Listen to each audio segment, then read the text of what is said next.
ini ukirannya itiak ulang patang. Rumah kaca kita ini penuh ukirannya. Di contohnya di sebelah situ juga nggak ada ukirannya. Jadi ukiran ini dibuat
Cerita Nasya, channel terinformatif di Sumatera Barat. Sekarang Nasya berada di Pusat Dokumentasi dan Informasi Kebudayaan Minangkabau di Padang Panjang, Sumatera Barat. Pada edisi kali ini kita akan mengulas ukiran-ukiran di Rumah Gadang.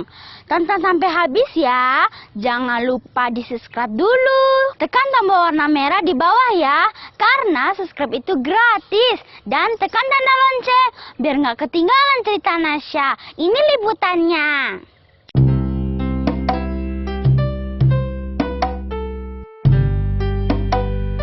Di PDIKM ini selain menikmati objek wisata, kita juga bisa belajar budaya Minangkabau. Salah satunya mengenal ukiran-ukiran yang ada di Rumah Gadang. Ukiran-ukiran itu ternyata ada nama dan maknanya loh. Nah, ayo kita tanya kepada bagian informasi PDIKM, Ibu Suhaita. Bu, pengen tahu dong jenis-jenis ukiran yang ada di Rumah Gadang. di Rumah Gadang kita ini kan banyak ukiran. Ada yang ada yang telah diketahui itu ada 96 ukiran.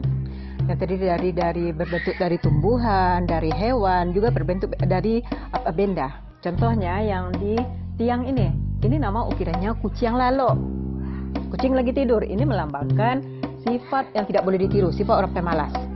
Kenapa ukiran kucing lalu diletakkan di dalam Rumah Gadang? Kan ini kalau seorang bapak atau seorang di dalam rumah gadang di rumah istrinya itu disebut orang sumando. Orang sumando di Minangkabau ini bermacam-macam. Ada orang sumando niniak mama, ada orang sumando kacang miang, ada orang sumando langau hijau, ada orang sumando lapiak buruak. Kalau ingin dihargai dalam keluarga istri, jadi orang sumando niniak mama. Jadi panutan dalam keluarga istri. Tempat orang minta pendapat sama dia. Rajin bekerja, arif bijaksana. Jangan jadi orang sumando kacang miang. Ini orang sumando yang kerjanya membuat keonaran saja dalam keluarga istri. Juga jangan jadi orang sumando langau hijau. Ini kerja yang tidak baik aja yang dikerjakan. Juga jangan jadi orang sumando lapiak buruak. Ini orang sumando yang pemalas. Kalau ada orang sumando yang pemalas dalam rumah, orang Rumah Gadang tidak akan bicara langsung kepada bersangkutan, dia akan menyindir saja. Jadi kebetulan ada orang sumando yang pemalas dalam rumah atau orang sumando lapiak buruak. Kebetulan ada kucing. Kalau kucing di rumah kan kerja tidur saja. Kalau lapar dia lari ke dapur. Berbicaralah orang Rumah Gadang kepada kucing seperti ini. Kucingku lalu kalalu saja. Katanya kucing ini kerjanya tidur saja, menyindir kepada orang sumando lapiak buruak, gambaran seperti kucing yang lagi tidur. Ini dari hewan, dari tumbuhan contohnya juga di jendela. Ini nama ukirannya si kambang mani. Bunga yang indah ini melambangkan sikap keramah tamahan orang Minangkabau dalam menyambut tamu. Juga lagi dari hewan itu itiak pulang patang. Ini melambangkan keteraturan atau kedisiplinan. Dari bentuk benda atau apa itu contohnya sai galamai. Sai galamai itu kan makanan yang khas dari Payakumbuh. Jadi sai galamai ini melambangkan ketelitian. Karena untuk memotong galamai ini kan susah. Kenapa dia bisa berbentuk segi empat yang rapi apanya? Itu melambangkan. Ada lagi campuak manggih. Ini melambangkan beragam, ada buah-buahan yang ada baik kan. Manggih itu kan banyak kita di Sumatera Barat. Makanya juga ukiran ini warnanya itu bukan catnya itu dari alam. Nah, itu makanya manggis, buah manggis itu diolah untuk dijadikan cat juga untuk warna apa supaya dia lebih tahan lagi. Kan nggak ada yang mengkilat warna ukiran. Kalau cat sekarang kan yang mengkilat. Ada lagi di ujung, namanya di salangko, di paling ujung di gonjong itu ada nama ukirannya dari tumbuhan juga. Ini pucuk rabuang. Kalau pucuk rabuang ini melambangkan kita itu harus hidup dari kecil sampai tua itu berguna untuk orang lain. Karena kita lihat kalau rebung dari kecil bisa dijadikan kulit. Sudah tua bambu itu kita bisa buat untuk buat rumah. Jadi banyak lagi yang di sini ada juga yang nama ukiran itu dari yang paling banyak itu dari tumbuhan. Itu seperti juga lumui anyui. Kalau lumui anyui ini melambangkan kita sifat itu tidak boleh mudah putus asa dan mudah beradaptasi dengan lingkungan. Kita lihat kalau lumut di atas batu saja dia tetap bertahan hidup. Ada satu lagi nama ukiran itu kaluak paku. Ini melakukan seorang mama itu bukan tanggung jawabnya kepada anaknya saja, juga keponakan. Sesuai dengan pepatah adatnya berbunyi ini. Kaluak paku kacang balimbiang tampuruang lenggang lenggokan di bawah urang kasawaso.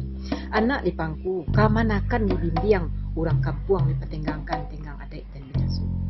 Bu, rumah gadang itu ada yang banyak ukirannya dan tidak ada ukiran. Itu kenapa sih, Bu? Ya, kita lihat di sini aja contohnya dari sini. Kita rumah gadang kita ini penuh ukirannya. Di contohnya di sebelah situ juga nggak ada ukirannya. Jadi ukiran ini dibuat kalau kaum ini rumah gadang ini kan bukan satu keluarga yang punya, suku. Kalau suku atau kaum itu kaya, dia banyak buatlah ukiran itu sampai banyak, karena buat ukiran itu biaya yang sangat besar sekali. Jadi kalau tidak kurang mampu, mungkin kaumnya tidak banyak uangnya untuk enggak ada sedikit ya buat ukiran, bukan penuh ukirannya. Jadi sesuai dengan kemampuan atau status sosial satu kaum itu. Ternyata banyak ya ukiran di rumah gadang, Bu. Sampai jumpa di cerita Nasya selanjutnya.